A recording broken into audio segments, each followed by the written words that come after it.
This is Sessions with Maplex. Today we've got with us Kenn Parks of Alley Theater, who I originally met through the Word Spoken at Derby City Espresso, which is now Haymarket Whiskey Bar. But we were both performing at the same night. It was my first time there, and I had been invited through James Wallace, who is known as Touch Armor Class. That's his stage name. He's also with Girl Next Door, a group with him and a couple other guys. But he had invited me. It was a great time. I met this cat, Kenn Parks, who... What's up? What's up, man? How are you doing tonight? I'm doing well, man. Doing well. Awesome. Cool to be here. Cool to be here. Thanks, man. Yeah. Glad to have you. Finally, Yeah. I had only invited Kenn just recently, but I'd been thinking about inviting you for a while because I know you've been very involved in a lot of the same sorts of things that I've been interested in for a long time locally, as far as the art scene and acting and music and just a variety of things. Yeah, totally. So glad to finally have you here. If you'd like to talk to me a little bit about how you got involved with the Word Spoken and with James Wallace and all that kind of stuff. Yeah, totally. I know James for a couple of years and met him through some mutual friends. And I think the first time I heard him ever spit on the mic was at my artography event that we'll talk about later. Yeah, definitely. I wanted him to be a part of that. Just I basically invited him just because I knew him. He was a really, really cool cat, really great guy. He's real, and I love that. I love real people, say what's on their mind, and Absolutely. So I invited him just without even hearing him, to be honest with you. Yeah. And just because I knew him, and when I heard him just start, I was floored. I mean, literally, I was like, damn. I was like, he's a phenomenal lyricist. oh my man! And not only that, but the energy that he brings. Oh yeah. When he's up there, I mean, you feel it. You're a part of it, and Yeah. I like to paint like that too. And I saw a lot of similarities in that. So I first ran into James at was it Zazu's? Yeah, Zazu's on Frankfurt Avenue. I had been going there. I don't know. I think Divinity Rose might have invited me to that. Yeah, but I'd been going there for a while. Almost 2 months. I think I was going there pretty regularly and just kind of doing spoken word stuff. And one night he was there. I think he was only there one time that I was there, but I had gotten up and done my thing, and then he got up and did some of his stuff, and I was just floored. I was like, oh my God, this guy is awesome. And so afterwards I went and talked to him for a minute, and I think I had a complete misconception about him at the time. I was kind of like, holy crap, this guy is going to be way beyond my level of possibility and not even going to want to talk to me. And I went and talked to him, and he was totally cool, and he was like, yeah, man, we should talk about stuff, and you should come to this thing that I've got going on. And I talked to him whenever possible. Like, we were friends on Facebook and stuff, and we'll share posts from time to time. But yeah, he's an amazing guy, and I'm so glad that he started the Word Spoken, because I didn't have up to the point where I started doing that. I didn't really have anything that I was working on for at least a year after going to Zazu's.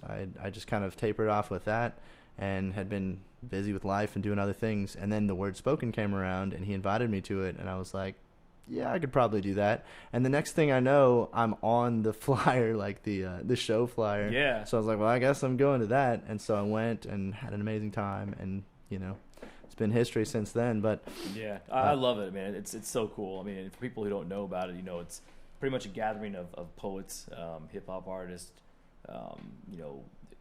beat poets. It's a cool scene. I mean, it's love. We realized we started getting a lot more people, just like spectators too. Yeah. Yeah. Which I love, and people who come up there. I mean, we have people who've been doing this their whole entire lives and first timers. So it's a cool scene, because I mean, I stopped. I did it in college and high school, and I stopped, and I started doing it again for the past 6-7 months. Right. And it's so much fun. Like, the energy of it is just amazing. Like, I met Ron Whitehead at somewhere else just randomly one time, I think with Matthew Wallace, but of Lotus Blake. Yep. Who I'm associated with. No big deal whatsoever. Matthew's but cool. Yeah, he's awesome. What's up, Matthew? But how you doing, Matthew? If you're watching. But yeah, I'd known Matthew for a few years, and then he invited me to go up to the Monkey Wrench with him one night, and Ron Whitehead happened to be up there, and so he introduced me, and again, like, I had no context for how big of a deal it was to meet Ron Whitehead at the time. Oh yeah, I met Ron a few years ago. Probably the same time I met Divinity. Yeah. And Ron is, He's a character. I love Ron. He's got some energy. He brings it. He definitely brings it. Yeah, I've been trying to get him here to this show, and he's definitely showed interest, but he hasn't been able to make it over yet. Like he's always got some stuff going on, but yeah, hope to have him on soon. But met him at the Monkey Wrench, and then saw him again at the Word Spoken, and he the first time I saw him perform, he just did one thing. He was like, I'm just going to read one thing, and it was really long. So it was, he was up there for a regular amount of time, but it was just so intense and so heartfelt, and, just everything that he does, I feel like it just has this energy to it. Yeah. It just blows me away. But great guy, great experience going to the Word Spoken for sure, and Yeah. I've met several really amazing people through that, and I feel fortunate to have been able to progress what I'm working on through meeting a lot of those people and being invited to some other things. Specifically, some of the things that you're working on. You're working on with the Alley Theater. I got to come see. You weren't there for whatever reason, but I got to come see the musical part of the zombie play that you've been working on. My friend John Aurelius, that I work with, he was a part of it, and so he had invited me and some other people. Yeah, and John's great. He's in Hitchhikers, and he also was in Matrix with me. Nice. Yeah, we did that. He played several characters. I played Morpheus. I was the white Morpheus with the bald wig and everything. Yeah, it was a trip. It was a lot of fun. Todd Ziegler wrote that. That's from awesome. From scratch. I mean, literally, imagine taking on the Matrix trilogy. Right. I mean, and we just got it down recreating to, it. Yeah, we got it down to 2.5 hours, but that's it was still long, but we loved it. Everybody in the entire cast, which is a huge cast, just had so much fun. Yeah, I'm sure that sounds like it would be an amazing time. But yeah, John that I would know from work, he's a great guy too. Like every time, and I've worked at a few different places, but when I work with him and people like him, it's just a pleasure to be at work. Like we just have conversations back and forth throughout the day. We're getting things done, but like, just having people like that around to talk to about just whatever, it's always a good experience. And I could see, even before he told me that he was involved with theater, that he was definitely that kind of a person that would be involved in that sort of thing. Yeah, so, totally. And the Inhuman, that's something that's really, really cool. Yeah. About a year ago, our artistic creative director, Scott Davis, who pretty much started Alley Theater, right, was talking to Todd Ziegler, who's heading up the Inhuman. They were saying something like, that Humana Festival of New American Plays is really, really cool. Wouldn't it be kind of fun to do an Inhuman? Yeah. Where we bring, basically put the invitation out and see if people want to write original plays for anything about zombies and ghosts and vampires and werewolves. And we got like tons of submissions from all over the country. And the management got together, and we pretty much spent about a month and a half, 2 months reading all these things. Yeah. Some were amazing, some not so much. Some were like almost like just we weren't real happy with, but we chose 4 short plays. I directed one of them. Well, actually 8 short plays, two blocks of 4 each, and then the full length and the musical, Zombie the Musical. Yeah, and that's what I got to see. Right on. Most of I was there with a friend, and I had never been to the Alley Theater before.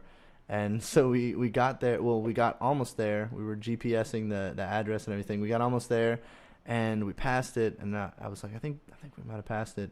And we were like, well, maybe we didn't. And so we kept going for another like 6 blocks. And then I was like, I'm pretty sure we passed it. So we turn around and go back, and we figure out where the building is. But then even the building, to anybody who hasn't seen the building, is pretty confusing. We ended up. Yeah, we're working on that. Yeah.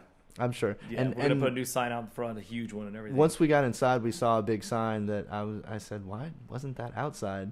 Which I assume had been outside or is going to be outside. But there was a really big Alley Theater sign. But yeah, we walked all the way around the building almost, and we got back to a back. There was one part where it was the actual door, and I saw it, and I said, I bet that's the way in. But there was nobody there because the show had already started, so it didn't exactly look like it was open. So we kept walking around. We get to the back side, and there was one part where there was a staircase, and we ended up going to the top of the stairs and looked in, and I was like, that looks like it would be the theater. I wonder if it's just closed. And I found out later that I guess was the old part of the theater. Is that right? Mm-hmm. So that made sense that was actually looked like a theater. But we go back down, we go back to the back, we see some double doors like that. We tried every door we could find, and everything was locked. Finally get back around and to the place where I said, I think that's it, and it was it. And so we go. I think somebody might have been there when we went back around. But so we go in, and we missed. We were there like during the first act, but we missed the first act. And then a friend of mine, Jillian, that I went to Atherton with. She was there, and she was like, "Oh, just hang out for a minute. It'll be fine, and then you can go in." And so she gave us the rundown of what happened in the first act. And cool. Got to see the second act, but really cool stuff, really funny stuff. Yeah. And all the actors involved with that did a really amazing job. There were some younger people on stage that just full of energy. We actually pulled people up from the audience. Really? We totally got a few people up and like take them backstage and dress them up like zombies. Nice. So yeah, that's one thing we're known for. And actually, to kind of talk about that point you made about that, we're growing. We're growing so fast. Yeah. We say that we're Louisville's fastest growing and favorite progressive theater. Right. We've in the last 2 years of Reader's Choice in Leo. Yeah. We've been in the top 3 theaters, and the last 2 years our production won first and second place overall. Awesome. So, yeah, we had Hedwig and the Angry Inch, and then the one that I was in, Point Break Live. Right. We did that. We won second place behind Dracula, which is an honor. Oh yeah. Dracula's a classic. So that's a huge deal for us. Yeah. I was shocked. They kind of told us about a week before we weren't supposed to let anybody know, and I was like, "Are you serious? Point Break Live got second place behind Dracula." It's like, whoa, yeah, it was crazy, but no, we're expanding. We're built a small space, the Black Box Theater. We got 3/4 Thrush and Thrust Theater, and then we're building a bigger space. We're going to have a lounge in there. Shelby's going to be heading that up, which used to be a place called the Lounge. Yeah. Yeah, and we're going to have full bar, and it's going to be like open mic, so we'll have spoken word there too, and be doing all that. Sounds really cool good. Things. Yeah, we want it to be a destination spot. You can come and see a play, grab a bite to eat, some snacks or something, have a full bar, and then hang out afterwards. Yeah, at the Alley Theater, I was pleasantly surprised to see that you had, concessions and also beer. Oh yeah. So I had a beer while I was there. Absolutely. Yeah, totally. But yeah, no, the Inhuman Festival, for the entire month, we had those plays running, and we were trying to think of something really, really cool to have for a closing party. Yeah. And someone threw it out there just like, man, the nation loves zombies. We love zombies. Yeah. We got the zombie walk here. Zombies are big. It's huge. It's like, why don't we do like a zombie run? Maybe a 3K or a 5K or something. So we started like tossing it around, and I kind of ran with it, and a bunch of us. And we're like, oh, they're already doing it in other cities. But it's not the same. It's called Run for Your Life. So nice. we kind of like cooked up with a Blue Mile running store. Yeah. And they're like our big sponsor. And we got River City Races. They do pretty much all the runs here, all the Derby runs, a Triple Crown, Camille for that. I mean, it's amazing. And we have to do this in Cherokee Park. So yeah, now we've got this huge 5K with hundreds of people are going to be there. Give us all the details about that. When is it? What's going on? Yeah, it's going to be so awesome. I'm so psyched. It's April 7th. Sign up now is at Blue Mile, or you can go online to rivercityraces.com. Check for us on Facebook. If you want to be a runner, it's only $25. You get a commemorative T-shirt, first ever annual T-shirt. Actually, got the poster with you, right? Yeah.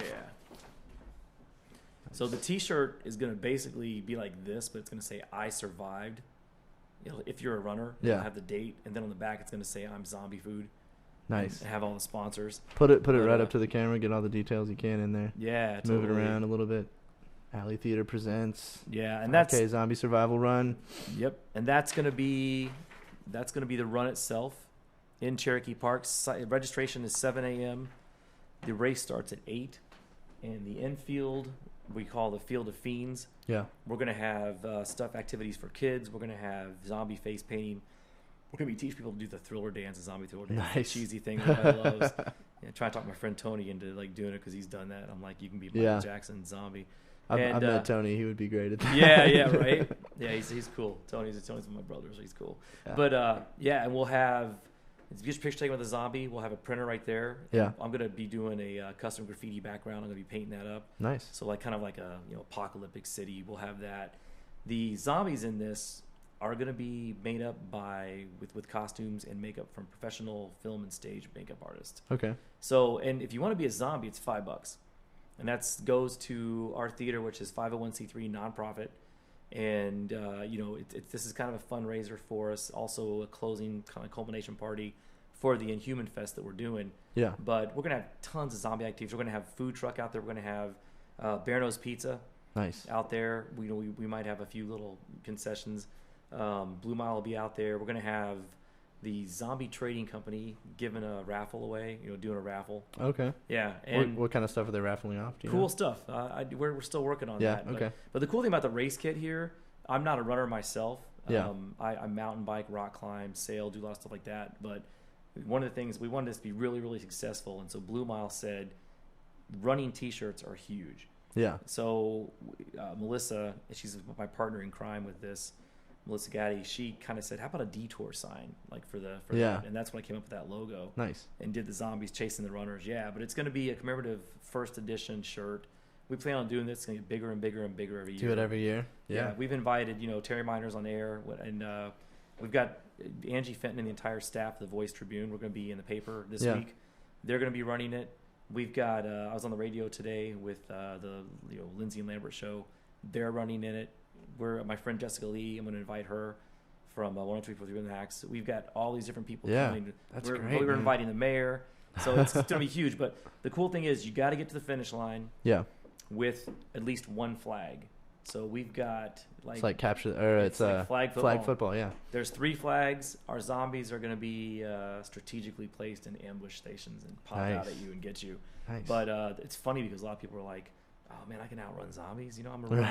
I do 5Ks all the time. You guys got crawlers and walkers, and I'm like, yeah, we're gonna have crawlers, walkers. We're gonna have some thrillers, some dancing zombies, and we're gonna have some 28 Day Later zombies. Right, that's what I was gonna say. 28 days later, those guys move pretty quickly. Yeah, first time I saw that, I was like, ah, zombies could run. We're all gonna die. Run and dive. So yeah, I mean, if you think you're gonna get through this unscathed, think again. And I told people that I think football players may stand a better chance. Skateboarders may stand a better chance because we're used to moving and doing some get cool that stuff and get that competitive spirit out there and get some athletes involved. That's gonna absolutely. Be good. Yeah. So the people can come if you're not one of our zombies, then you can't just walk up and attack runners. They're going to have a wristband to identify them. Okay. But if you just want to come in costume and hang out in the field, you can. Although I really encourage people to be a zombie. Yeah. For $10, we'll do your makeup, and it's going to be professional zombie makeup. It's going to look amazing. Nice. But yeah, if you want to come out there, we're going to have 2 bands that day in the park. We're going to have my good friends Sultra and Wise for Cypher Divine. They're awesome hip hop. Yeah. I think they are some of the best hip hop in Louisville, along with Brabby Ray. Yeah, a lot of great people. But we're going to have Cypher Divine, and then we're going to have my friend Jeff and Janie Christine for Baby Fishmouth. Right. For that day, they will be Baby Zombie Fishmouth. Nice. So you're going to see a hula hooping zombie with an acoustic guitar. But it's going to be cool. And then later that night, where you fit in, right, we're going to have a Zombie 5K run after party. Yeah. And a closing party for Inhuman. It's going to be at the theater. It's going to be indoor, outdoors. We're going to have 4 food trucks, dessert truck. We're going to have my friend Sean Wallace. He does circus sideshow freak stuff, staples and nails, and then we're going to have someone who I think is pretty damn talented, Maplex Monk. It's going to be starting us out on stage. We're going to have totally my friend Derek and everybody in Bottom Sop. We're going to have the Zoo Kings. Cypher Divine will be back, and then heading us up is going to be OK Zombie. They do my friend Nick Pia, they're great. All those guys, they're going to be doing the same kind of thing they do with the Zombie Walk, which we do every year. So, that's what I was going to say a minute ago. Is you surely can get associated with the Zombie Walk and have we would have some of the same zombies. Mike and all those guys have been invited to this, and a lot of us know it. Courtney Harden is going to be in charge of all the zombies, and he's heading that up, and he's does the field, the asylum, and he's been involved with the Baxter Avenue morgue. Nice. So Courtney definitely knows about zombies and ghouls and getting some blood. So, well, I was also thinking get involved with the Zombie Walk, to where the next year. When is the Zombie Walk? Do you know? It's in August. August. Yeah. Okay, so this year, so you have this in April, and then in April, and then in August they have the Zombie Walk, and you can. I don't know exactly how, but build steam collectively. Oh, totally. From yours to theirs, and then back to yours again next year. When you do it again and all. Yeah, we expect this will grow exponentially. I mean, we expect hundreds of runners this year and thousands next year. Right. It's going to be huge. I mean, we've got at the after party, New Albanian. Yeah. We've got Kentucky Ale. We've got just amazing people are going to be there. So yeah, food, music. We're going to have actors out there. We're going to have theaters. We're going to be announcing the winner. Yeah. The Inhuman the festival we've done of New American Undead Theater. Right. The audience members got to vote, and Ooh. being one of the directors of one of the plays, I'm kind of hoping that Entranced won, but we'll see. I don't know. So it's kind of like the American Idol of zombies. Yeah, right. Yeah, something like that. These are all new original plays though. And actually, the one that you saw, Zombie the Musical. Yeah. The guys from California, from Los Angeles, he flew in and watched it, met all the actors, and kind of hung out. We took him to the tap room. He loved it. Yeah, that's went all exciting. over the place. Which the tap room is one of our sponsors, and yeah, so it's going to be good. It sounds amazing. We're excited, and I can't wait to hear you perform. See, you got some new stuff for us. I'm looking forward to it. I've been working on some stuff specifically for the zombie run. I'm not gonna break any of it out right now because it's all new and it's got to be special. But yeah, that's awesome. I was just sitting around the the other day and writing, and I don't remember what I even titled it, but I started writing. I put in a title and then started writing something, and just a whole mess of stuff just came out, and I read back through it and I was like, that is awesome. I was really, really excited about the stuff that I'd started writing, which will happen from time to time. Good deal. One last thing I want to announce about this is we just I just announced on the Book of Faces, our favorite social network, Facebook. I just announced that we're decided to have a song contest. Ooh. Yeah, so starting April 7th through June 30th, you can submit to zombie song contest at dalitheater.org email. Nice. If you want to do an MP3 or something, MPEG, MP4, video, whatever, or you can do the old-fashioned method with those guys in the blue suits, as Scott says, and you can bring it, just mail it to us. But right. The winner will be in our documentary that we're doing. It's going to be YouTube. We're going to have video. We got videographer. Stereo Film's going to be doing that. It's going to be something we use to promote the event next year, also to promote the Inhuman, our second annual. Right. And the song will, if you win it, it's going to be pretty good. We got a pretty good prize pack for you. Some theater tickets and whatnot. As a person being a part of the whole festivities, am I allowed to submit to that, or? Oh, totally. Okay. Matter of fact, I hope you all do. But yeah, the caveat for this is it's got to be about zombies. Right. It's got to be funny. It's got to be about the run. It's got to something sarcastic, maybe a play on words. Yeah. So I'm expecting some good entries. I'm excited. It sounds good. We'll see what happens. You were talking a little bit. You mentioned briefly the Hitchhiker's Guide, I think, when we were talking about John earlier. Tell me more about Star Wars in 60 Minutes and the Hitchhiker's Guide. I haven't gotten to see either of those, but I've heard great things. We'll definitely get you in to see both those, since John's and Hitchhikers, and sweet. Yeah, and I'm in Star Wars, so yeah. We decided to, since we have a small black box space that seats about 50 people. We decided to do plays after plays, having more than one production. Just typically we just have one big production. Yeah. But we've got the big space now, and then we got the little one. So 10 o'clock on Fridays and Saturdays, we've got Geek End. So you can come out to the Geek End. Nice. And these are moderately priced, so students and everybody can afford it. They're like $10 to come see these plays. Yeah. And Star Wars 60 Minutes, I just absolutely love. We've sold out every single show that we've done. And I had seen, I mentioned this to you earlier, I had seen that on the morning show that you had done on the news. Oh, the Terry Miners. Yeah. Yeah, that was fun. How was that experience, getting to be on that? That was cool. I actually know Terry. I've interviewed with him several times for different events for the theater and art that I've done, and he's pretty funny. Yeah. So it's he gets into it. And he said he loves Star Wars too, so we knew it'd be cool. But how did you? I don't think we've mentioned this yet, but how did you come up with the concepts of doing the Star Wars in 60 Minutes? And that was kind of Scott Davis. He heads up the theater, and he was just talking one day, and he's like, we're talking about new stuff to do, and he's like, let's do sci-fi Fridays, or the whole Geek End thing. Yeah. That Dana and Melissa came up with to coin that. But he's like, we do a lot of improv stuff, with different improv troupes too. Sure. And our troupe is the Bad Actors Club. And he's like, I want to see you do Star Wars. Let's see if you guys can do it in 60 minutes. The trilogy, the originals, not the new crap. That's our opinion, but we really make fun of that big time. So, but basically, it's a parody. Yeah, got that legal thing out of the way.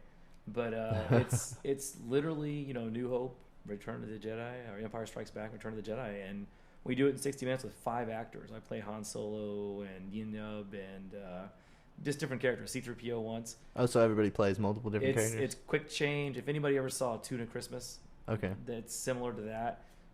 Literally, we'll do costume change. We'll jump back or we'll jump on. We have like a big clock backstage. Yeah. I mean, we were running back and forth. It's fast paced. It's like kind of like Robot Chicken kind of stuff. We do a lot of improv. We poke the hell out of it. Anything that's a discrepancy in Star Wars, we will find. Yeah. We'll do your favorite scenes. We do a lot of original stuff. We change things up a bit. It's a blast. We'll sing. We got good sound effects. We got a great sound person, and we do the lights. It's fun. Lightsaber scenes with plastic lightsabers. Yeah. Chewbacca's a piece of hair. Yeah. Boba Fett's just a mask. So it's, we grew up with this stuff. Yeah. I love Star Wars, and just, it's literally, we're getting paid to play on stage and act like our favorite Star Wars characters. And that kind of cinematography and the the effects and the ideas and the storylines, like all of that. Both me and you, I feel like it's been a really big foundation as far as progression towards the person that I am now. Like, those were really influential and important movies that came out in a time when people didn't really know how to do that kind of things as far as effects and things like that is concerned. And, science fiction was already around, but you could only do so much with it. And George Lucas, I feel like, really did a good job of that. But what I've seen of you guys' stuff is really phenomenal as well. Tell me a little bit about the Hitchhiker's Guide to the Galaxy experience and how that came to be. Yeah, I mean, that's essentially, you had the movies and everything in the book, but they wanted to do the original BBC series. Nice. Where they actually have the actors up on stage doing stage readings like they're radio DJs. Yeah. Like they're on stage, like the kind of setup like you'd have here, like these microphones. If you got sound effects, you'll see chains on wood and boxes. And it's really kind of cool because it allows the audience to see what the radio actors may have been doing. Right. And that kind of a thing. And it's they wear period pieces, so they're wearing like 70s clothes, and you see like Led Zeppelin posters on stage and all that. So yeah, it's a cool scene. It's like literally like sitting in the radio audience watching that. Yeah. And it's always Hitchhiker's Guide is hilarious. Everybody's read that book. Any self-proclaimed or anyone who can call themselves a geek or a nerd of any type, a computer tech head, they have to have read that book. Yeah, for sure. I've got the omnibus edition that has all of the Hitchhiker's Guide series in it, and I think it has an extra book at the end of it. But yeah, really great stuff. I was a little bit disappointed, honestly, when I saw the movie. There's some things like one thing that I have to point out. When I read the book, Beeblebrox with the two heads, it wasn't one head and then another head. Right. It was like a head next to a head. It was two heads on one neck. Almost like Total Recall or something. Yeah. Like, I don't know what they were thinking when they made the movie that way. But anyway, still a good movie. Still great. Totally. Great movie, great book. But I'm definitely looking forward to seeing both of those. And there's 2 more productions coming up. Yeah, that's what I was going to lead into next. Was that you said you had 2 more productions of the season coming up? Gilligan's Island, another one. So. Yep, season close. We're doing Gilligan's Island the musical, and that's another. That was one of the cheesiest shows on TV. But either through original, if people are a little older than me, or through all the stuff that we grew up with. I grew up with some of the originals being shown as reruns, and you had Nick at Night and TV Land and all that. But I mean, who does not know Gilligan's Island? And you'd be hard pressed to find somebody, right? And it's going to be fun. I'm honored that I'm going to be playing Mr. Howell. Yeah, because I'm gonna look a little older here, and I mean it's a musical with original music, and this play was written by, I believe, the sons or some of the family members, and I could be wrong on this, of the actual TV series. Oh wow! And he passed away last year, so they're actually looking at making a movie as well. So, and this thing is played off Broadway all over the country, and there's some surprises, some aliens landing, and all kind of fun little things. I don't want to give too much away, but definitely come and check that out. And then the last thing we're doing this season, before our summer stuff, is going to be a really cool play based on a true story from the 60s in Italy. Yeah. Apparently there was some anarchists who were accidentally falling out of police windows. What? Yeah, and this is a real dark comedy, and it's all about this anarchist who kind of disguises himself as an internal affairs person. I don't want to give too much away in this either, and tries to find out if it's really true or not. And I don't want to. I can't tell you anything more than that, but it's very exciting stuff, man. It's a dark play, but it's going to be really good. So Alley Theater's doing really, really great stuff. And I will say that this summer we will continue Star Wars Hitchhikers, and we're going to bring back Point Break Live again. Good. And that's the play where you get to be Johnny Utah. Keanu is chosen from the audience. By the audience. That's awesome. He reads cue cards. Yeah. So look for that in July. That sounds perfect for Keanu Yeah, Reeves. it is, right? Yeah. He's actually seen it. Nice. This is the longest running original play in L.A. Played there for 3 years, Sweet. 3.5 years, and this will be our 4th time doing it. Yeah, I'm definitely gonna try to see as many of those as I can in the near future, and any way that I can get involved in future productions. I don't know how set you are for the summer or future, but I definitely like to get involved in some of those, acting or helping out or whatever. Love to have you try out. We have open auditions. We have an in-house troupe, but all next season we'll be announcing open auditions on the alleytheater.org website, as well as Facebook, social networks, all of our things, our page, and I'll be announcing them as well. Yeah, I'll definitely get involved in those in any ways that I can, and also we can promote anything and everything that you want to promote through sessions with Maplex on awesome. this show. We can tell about plays that are coming up, shows that are coming up, events that are coming up. Anytime that you want to be on the show, just let me know. Be like, yo, something's coming up. Right on. I'd like to give a shout out to it. It'll probably be because this is your first time here. We're doing a little bit longer session, getting a lot of just kind of personal interview stuff out of the way during the course of this. But in the future, it'll just be shorter sessions. We'll do this is what's going on. This is what we're working on. Quick, like 7 to 20 minutes or something like that. But anyway, I wanted you to talk a little bit about your art and your progression from your childhood through, because I know that you were doing art when you were younger, and then got into college and did some other things, and then moved back towards art. So tell us a little bit about your progression through that. Yeah, totally, man. Essentially, I was kind of nudged by my mother to get into acting when I was in 2nd grade, just because I guess my personality, I don't know, she thought that I would do that, and I remember not being nervous the first time I sat down on stage. Instead of nervous, I loved it. So yeah. The one thing I've been doing the longest is acting. But then 3rd grade, I had a really, really strict teacher who kind of got me to submit a poem and do a painting, and I won 1st place in this contest. It was like a state contest in Indiana, and I was in Indianapolis. I was kind of shocked, actually. It's a teacher I was afraid of, but she really kind of changed my life and told me to stay involved in that. And just growing up with that, I'd kind of done that my entire childhood. Did some plays and things in high school and whatnot. Get into college. I never didn't major in it, but I definitely loved it. Never really had any art classes as far as visual art goes, except junior high school. Interesting. Yeah, Mrs. Rice. I was totally in love with her. She was hot. Miss Rice, maybe.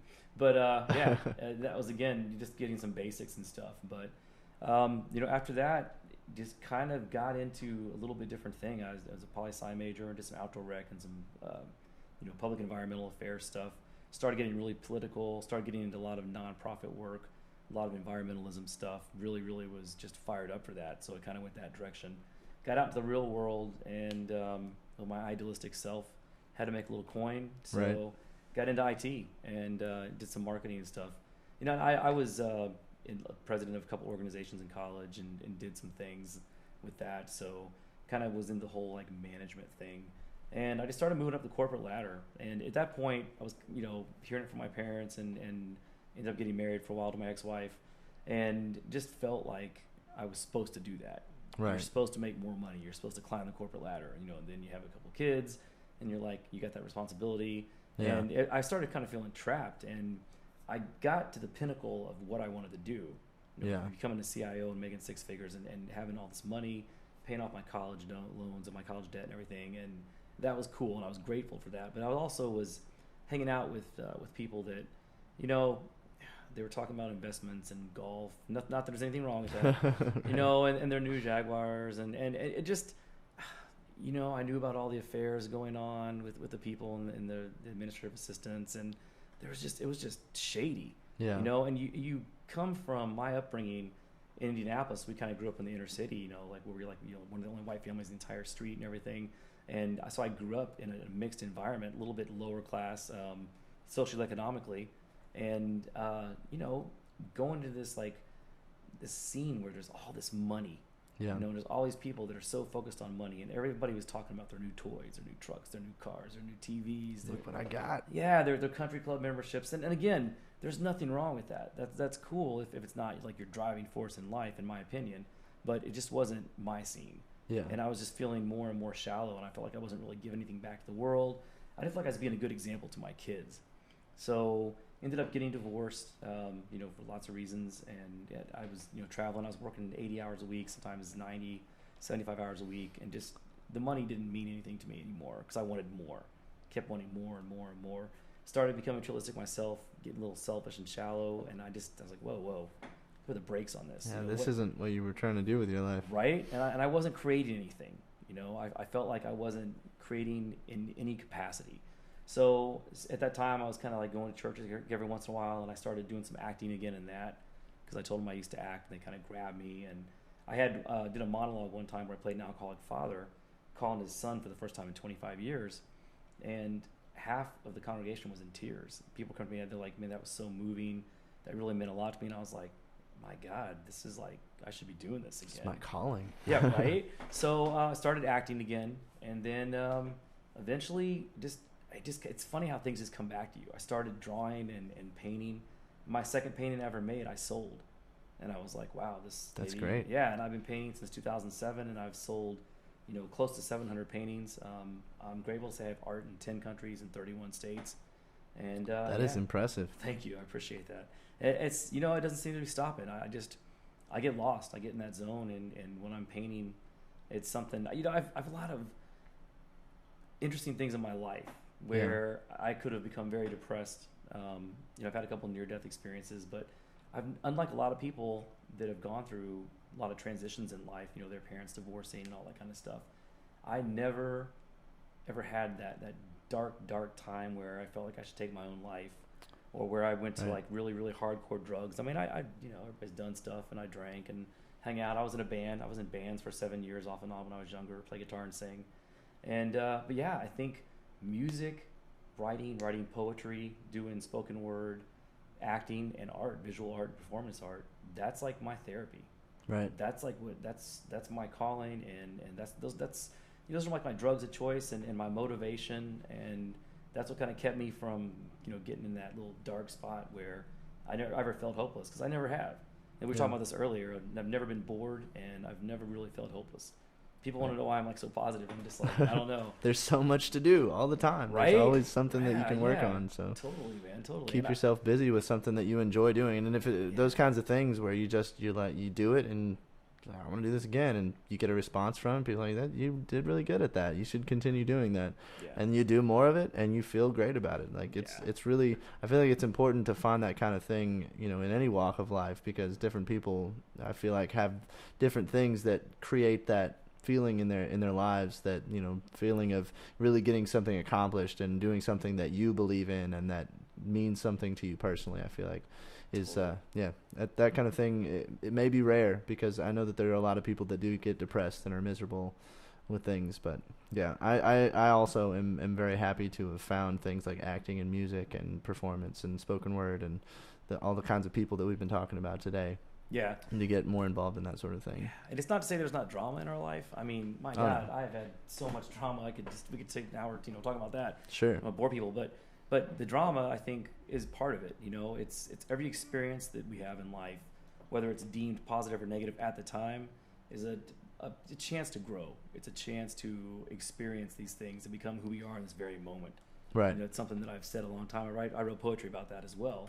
The past is what we become through every good and bad thing that happens to us. Right. So yeah, totally. So, and I want to give this to my kids. As one last thing about that is, I think what better responsibility of a parent to show their kids that they can do anything they want in life, that they can follow their dreams and pursue their dreams. You got to make sacrifices at times. I don't have TV or cable TV or all that kind of stuff. I'm living in a 2-bedroom apartment. I used to have a 4-bedroom house in St. Matthews. It doesn't matter. That stuff's not important to me. Happiness is what's important. Yeah, people, creating, family, friends. That's what's the most important thing. So yeah, definitely. You said something about nobility earlier. Yeah. Andy and Kelly Cook, two of my very best friends, are putting on a show. It's kind of about the Derby and about horses, and it's going to be called Nobility. And I'm really grateful they took one of my original pieces and put it on as their poster. And that show opens up at the Trolley Hop. It'll be a 1-month show at Barnos by the Bridge. And I'm looking forward to that one. we do a lot of group shows. You know, it's something. This community is amazing. There's so many talented artists here, and I'm grateful to be included in so many art shows. And I just, one of my missions, you know, literally in life, is to promote and help bring all of my friends who are visual artists or performance artists along with me, like you want to do. It's just amazing doing something like this. Thank you. Yeah, I definitely agree. I feel like there are people that just want to do what they do, and you know, maybe have the capacity to do more, or maybe just shy, but different reasons. Some people are just not inclined towards promotional sorts of things, and then there are people like yourself and myself who, I couldn't do anything else. I definitely want to be promoting things and be making videos and talking to people about what's going on all the time, and along with doing lots of other things. I mean, I do enjoy acting and writing and performing and all that kinds of stuff.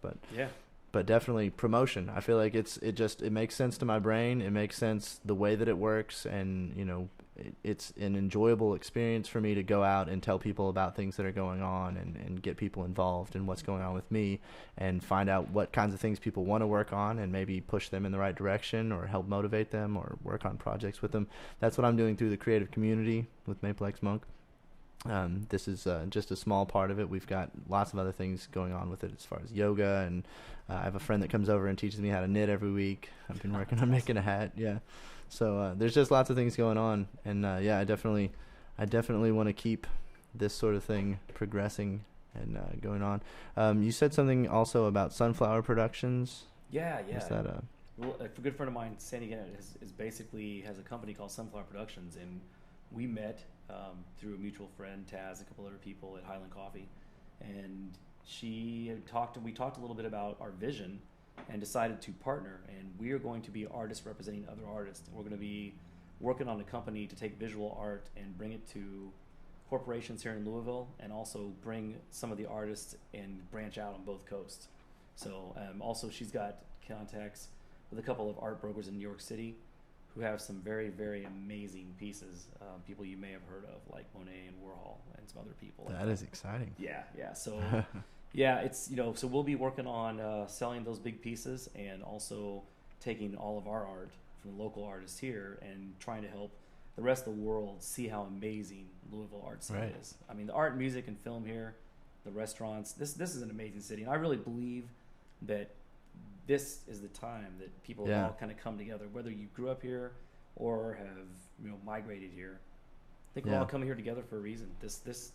The art and music culture here is just sick. It's amazing. I certainly agree, and I was just having a conversation with my friend Corey Curtis just the other day about it. It seems that right now, maybe even globally, but definitely locally, we're in a time of awakening and awareness, and you know, social networking and to all the connectedness of everyone everywhere is definitely a big part of it. But there's just definitely a feeling of awakening and awareness, I think, that is going throughout the city for sure. There's so many creative individuals making music and acting and doing all these kinds of things all the time now, more than ever before, and that to me is really exciting.